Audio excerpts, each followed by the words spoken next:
या रसूल अल्लाह बारिश नहीं हो रही। आका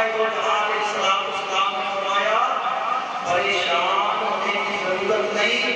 जाओ जाकर मेरे गुलाम फरूखिया को मेरा सलाम भी कहना और मेरी तरफ से खुशखबरी सुना देना। जब परेशान होना हर कोई अल्लाह ताला बहुत ज्यादा वाले अता फरमाता है। और जब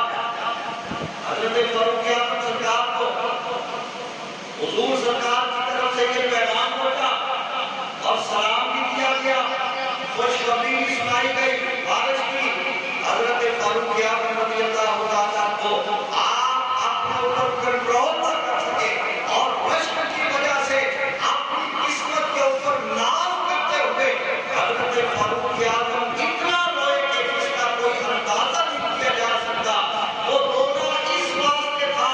कि या रसूलुल्लाह सल्लल्लाहु अलैहि वसल्लम मैं तो अपने आप को कुछ भी नहीं समझता, मगर ये आप सरकार का कमाल करके का कर्म है कि आपने दुनिया से रुखसत होने के बाद भी आपने इस गुलाम को बुलाया नहीं है, इस गुलाम को याद रखा है और आज अपने इस गुलाम के सलाम आपने सलाम भेजकर और पैगाम भेजकर फख्र के साथ अपने गुलाम के सर को बुलंद